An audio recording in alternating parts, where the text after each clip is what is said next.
Ya, Bapak. Assalamualaikum warahmatullahi wabarakatuh. Waalaikumsalam. Baik, silakan Bapak untuk menyampaikan materinya. Terima kasih Ibu moderator. Alhamdulillahirabbil alamin wassalatu wassalamu ala asyrofil anbiya'i wal mursalin sayyidina Muhammad wa ala alihi wa ashabihi ajma'in. Terima kasih diberikan kesempatan untuk memberikan pemaparan pada hari ini. Tapi sebelumnya saya ingin mengucapkan rasa hormat saya kepada rekan saya ini, Pak Rektor IAIN Pontianak. Kemudian yang saya hormati Dekan Fakultas Usuluddin Adab dan Dakwah IAIN Pontianak. Kemudian Bapak Ibu narasumber dari beberapa negara sahabat seperti Malaysia, Brunei Darussalam, dan juga dari Indonesia, diwakili oleh Universitas Ahmad Dahlan Yogyakarta, Universitas Paramadina, IAIN Pontianak, serta program studi IAIN Salatiga, dan Asosiasi Bimbingan Konseling Wilayah Kalimantan Barat. Serta seluruh para peserta juga hadir para Kakamenak se-Kalimantan Barat, juga hadir kepala bidang dan Kabak TU di bidang PENAIS tentunya. Kemudian seluruh peserta, mahasiswa, para dosen, penyuluh agama se-Kalimantan Barat, dan hadirin yang mengikuti kegiatan webinar internasional bimbingan konseling Islam yang diselenggarakan oleh IAIN Pontianak. Pertama-tama, sebagai umat yang beragama, mari kita selalu memanjatkan puja puji syukur kepada Allah Subhanahu wa Ta'ala yang telah melimpahkan rahmat dan hidayahnya kepada kita sehingga kita dapat melaksanakan dan mengikuti kegiatan yang sangat strategis ini adalah dengan tema strategis konseling saat pandemi COVID-19 menuju new normal. Pada kesempatan ini saya menyambut baik kegiatan webinar internasional melalui media virtual dengan mengucapkan terima kasih kepada Rektor IAIN Pontianak yang menjadi fasilitator dari kegiatan ini dan mampu juga menghadirkan para narasumber yang berkualitas, termasuk juga para narasumber di negara sahabat kita ini. Hadirin yang saya hormati, sejak pandemi COVID-19 merambat dunia, beberapa negara di dunia melakukan karantina wilayah untuk mengurangi risiko penularan. Kebijakan ini memaksa setiap warga untuk tetap tinggal di rumah dan menghindari keramaian atau berkumpulnya dengan banyak orang. Seolah-olah dan kondisi di sekolah dan tempat-tempat keramaian dan hiburan ditutup. Beberapa perusahaan, kantor pemerintah menerapkan bekerja di rumah dan transportasi umum pun dibatasi pelaksanaan kegiatan operasionalnya. Saat ini berdasarkan artikel yang ditayang di Tribun News dengan judul Update Virus Corona Dunia, pada hari Kamis tanggal 18 bulan Juni 2020 tercatat sudah ada 8,3 juta kasus COVID-19 yang melanda dunia. Sedangkan di Indonesia secara total sudah mencapai 42.762 orang sudah terpapar dan membawa Indonesia masuk ke dalam 30 besar negara-negara yang terpapar. Jadi kita berada di posisi 30 negara di dunia yang terpapar COVID-19. Kasus positif virus corona atau COVID-19 di Indonesia mungkin pertama kali kita ketahui tanggal 2 Maret 2020 yang diumumkan secara langsung oleh Bapak Presiden. Sejak hari itu jumlah kasus positif COVID-19 ini semakin bertambah dari hari ke hari. Ada beberapa pasien yang meninggal dunia dan banyak juga yang dinyatakan negatif dan akhirnya sembuh. Namun setiap harinya perkembangan kasus COVID-19 di Indonesia hingga hari ini terus mengalami peningkatan. Pada Kamis kemarin, 18 Juni 2020, data jumlah kasus COVID-19 di Indonesia bertambah menjadi 1.331 orang. Penambahan ini membuat kasus positif 19 ini menjadi 42.760 orang. Sementara pasien sembuh ada 540 dan bertambah menjadi 555 orang. Peningkatan ini membuat total kasus sembuh di Indonesia mencapai 16.798 orang. Kasus kematian COVID-19 ini kemarin bertambah 45 orang, kemudian menjadi 63 orang, sehingga total kumulasinya mencapai 2.339 orang. Di Indonesia sejak wabah COVID-19, seluruh kegiatan masyarakat di tempat umum dikurangi, aktivitas dibatasi dengan memperlakukan physical distancing seperti sekolah dan bekerja atau beraktivitas kantor di rumah, sampai pelaksanaan ibadah juga dihimbau di rumah. Termasuk juga kegiatan Ramadan kemarin, sesungguhnya banyak dilakukan di rumah.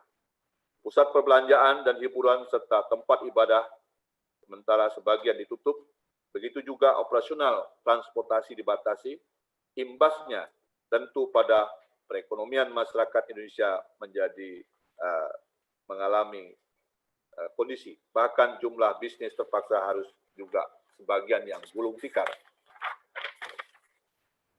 Hadirin yang saya hormati, virus COVID-19 memberikan dampak yang luar biasa terhadap masyarakat, khususnya masyarakat umat Islam Indonesia. Dampak yang paling nyata adalah virus ini mengubah cara pandang dan cara hidup manusia dalam menjalani rutinitas hidup yang disebut dengan new normal. Meskipun aktivitas dibatasi, nyatanya COVID-19 belum juga hilang dari daerah Indonesia termasuk juga dunia.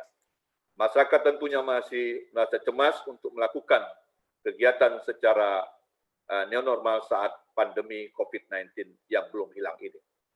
Dampaknya apabila seluruh kegiatan aktivitas dibatasi, bukan tidak mungkin masyarakat menjadi stres dan galau. Bukan hanya memikirkan pekerjaan dan perekonomian, mereka akan merasakan kondisi sosial yang juga akan menambah permasalahannya. Untuk itu, masyarakat Indonesia harus mulai mengubah perilaku hidup sehari-hari atau berusaha untuk memulai hidup secara normal dari kondisi yang sebelumnya tidak normal.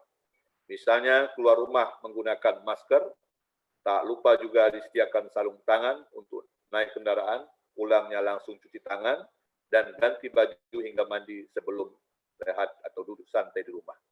Bentuk perubahan atau transformasi baru inilah yang kemudian disebut dengan new normal atau perubahan perilaku untuk tetap menjalani aktivitas hidup secara normal. Sebagaimana biasanya, tetapi harus ditambah dengan penerapan protokol kesehatan yang dilakukan secara ketat mengikuti apa yang disarankan oleh pemerintah. Fase non normal adalah masyarakat kembali keluar dari rumah, yang bekerja kembali untuk bekerja, atau yang berkantor kembali ke kantor, yang pelajar kembali ke sekolah, dan umat juga kembali beribadah seperti biasa dengan tetap memperhatikan menjaga protokol kesehatan yang telah dianjurkan oleh pemerintah. Di antaranya memakai masker dan tetap menjaga jarak, physical distancing. Sekarang ini masyarakat Indonesia berada dalam tahap reposisi, yakni kondisi di mana masyarakat kembali menjalankan aktivitas kesehariannya, namun dengan tetap ketat menjaga mengikuti protokol kesehatan yang ada. Kita akan mulai masuk ke dalam fase new normal, aktivitas kembali berjalan, namun harus disiplin melakukan protokol kesehatan. Hal ini diharapkan dapat membantu masyarakat untuk secara perlahan-lahan bisa menjalankan aktivitasnya secara normal kembali. Wabah COVID-19 telah berlangsung selama beberapa bulan, memberikan dampak buruk terhadap kesehatan, kehidupan sosial, perekonomian masyarakat Indonesia. Oleh karena itu, masyarakat mengalami kesulitan memenuhi kebutuhan hidupnya sehari-hari. Ada pekerja yang di rumah bahkan mendapat pemutusan hubungan kerja di tempat kerjanya, aktivitas fisik minimal selama pandemi COVID mengurangi interaksi sosial masyarakat. Karena beberapa persoalan ini, maka menjadi penting Kementerian Agama melakukan beberapa program layanan yang bertujuan untuk memberikan konseling terhadap warga masyarakat terhadap dampak COVID-19 ini. Dan tentunya kami menyambut gembira melalui kegiatan ini, paling tidak ikut membantu memberikan sosialisasi kepada masyarakat dengan memerankan para penyuluh-penyuluh agama, termasuk juga para akademisi, untuk memberikan pemaparan kepada masyarakat dalam rangka memberikan bimbingan konselingnya. Di antara program lain yang kami sampaikan dalam rangka memberikan ketenangan kepada masyarakat adalah memberikan narasi positif melalui kegiatan peran penyuluh peduli kepada masyarakat terhadap dampak COVID-19 di seluruh daerah kabupaten kota. Karena dengan adanya kasus ini, terutama yang cukup meramaikan adalah di media massa, media publik. Bahkan memberikan pesan-pesan yang cukup memberikan tekanan emosional, tekanan sosial, dan tekanan psikologis bagi masyarakat.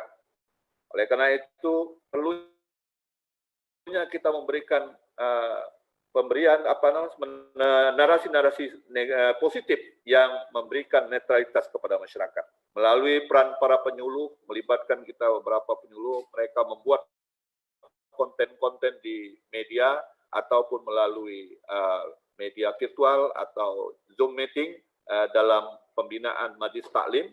Nah, ini bagian daripada kita memberikan pembinaan mental kepada masyarakat. Yang kedua adalah menyampaikan regulasi kepada masyarakat melalui surat edaran Menteri Agama nomor 15 tahun 2020 tentang panduan penyelenggaraan kegiatan keagamaan di rumah ibadah menuju masyarakat yang produktif. Nah, regulasi-regulasi itu antara lain menyangkut masalah pengelolaan pembinaan di rumah ibadah, pendidikan agama dan keagamaan, termasuk juga yang baru-baru ini adalah tentang protokol kesehatan di pondok pesantren. Lalu di samping itu juga kami mengajak kepada seluruh ASN dan masyarakat untuk bersama-sama peduli bahu-membahu, terutama dalam rangka memberikan dukungan kepada masyarakat untuk yang mengalami kondisi sosial, kondisi ekonomi dalam bentuk bantuan secara langsung, spontanitas. Ini juga kerjasama dari para penyuluh, para ASN, sehingga mampu mengumpulkan bantuan sosial yang sekaligus kita berikan kepada masyarakat. Dalam kondisi seperti ini memang dibutuhkan karena dampak COVID ini sangat multi. Oleh karena itu pencegahannya pun harus kita lakukan secara bersama-sama, melibatkan semua elemen, termasuklah para aktivis, para akademisi yang paling tidak bisa berkontribusi untuk memberikan dukungan, memberikan jalan keluar kepada masyarakat. Mungkin di satu sisi kadang-kadang kita berpikir bahwa dengan begitu panjangnya persoalan COVID-19 ini, kadang-kadang membuat kita merasa seolah-olah dengan new normal ini sudah normal kembali. Padahal sesungguhnya kita belum melihat adanya penurunan yang signifikan.